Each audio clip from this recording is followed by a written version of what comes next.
Expliquer est-ce dépoétiser. Thèse, imagination poétique et connaissance rationnelle s'opposent. La poésie n'explique pas le réel, elle le révèle. Antithèse, la vie psychique de l'homme est double. Raison et imagination ne s'excluent pas l'une l'autre, mais se superposent. Thèse, expliquer c'est dépoétiser. En effet, l'esprit dans son effort d'objectivité doit sans cesse contredire ses propres élans poétiques. La poésie est invention d'un monde, la pensée rationnelle est une construction intellectuelle ne visant que le réel. Premier argument, on explique bien qu'en dépoétisant la pensée.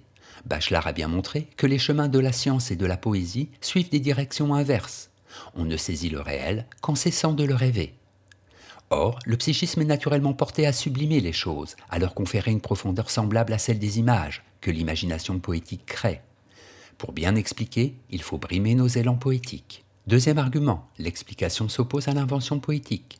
L'œuvre particulièrement sublime de la poésie, c'est d'attribuer aux choses insensibles sens et passion, écrit Vico dans ses principes d'une science nouvelle relative à la nature commune des nations.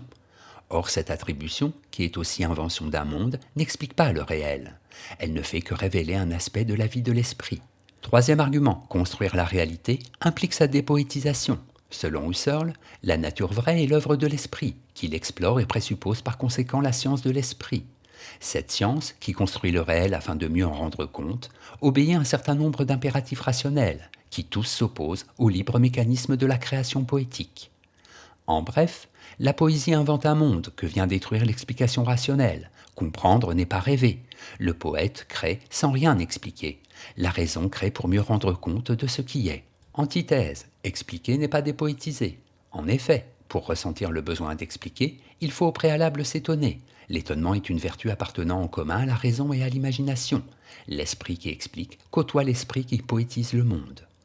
Premier argument, l'explication ne fait pas oublier l'étonnement initial.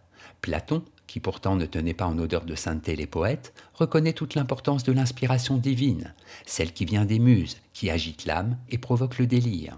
Il s'agit là d'une métaphore révélant un fait d'importance. L'invention poétique et l'explication rationnelle ont une même origine, l'étonnement. Derrière toute explication demeure ce premier élan dont la nature est fondamentalement poétique. Deuxième argument, l'explication ne tue pas la poésie. Le poète Edgar Allan Poe, dans un texte célèbre, se livre à l'anatomie des procédés de création qui lui ont permis de rédiger son non moins célèbre poème Le Corbeau.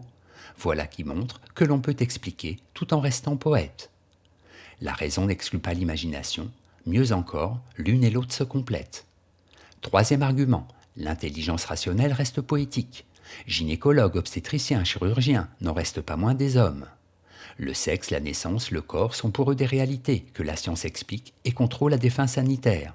Cela, heureusement, ne les empêche pas de s'émerveiller à la vue d'un nu, d'être émus par la naissance d'un enfant, d'autant plus si c'est le leur.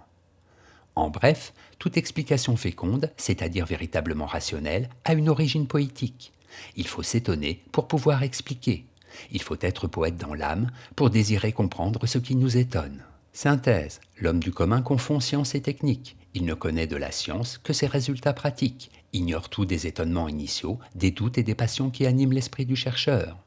Le rapport entre la science qui explique le réel et la poésie qui le révèle, en créant des images neuves, est plus étroit qu'on ne le pense. S'il est vrai qu'en apparence l'explication rationnelle dépoétise ce que nos sens perçoivent, à l'aide de notre sensibilité et de notre imagination, on peut tout aussi bien dire qu'elle repoétise le monde, et, en bien des cas, le surpoétise. L'explication scientifique, perçant les secrets de la matière, dévoilant les fascinants mécanismes de la vie, révélant l'ingéniosité dont les organismes vivants font preuve pour s'adapter, peut nous ravir tout autant que les rêveries du poète. Ce n'est pas la raison qui dépoétise le monde, mais la technique, dès l'instant où elle a servi l'homme et le soumet à ses impératifs de rentabilité.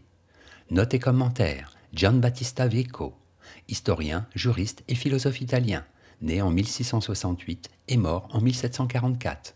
Sa tentative de comprendre rationnellement l'histoire constitue une démarche sans précédent.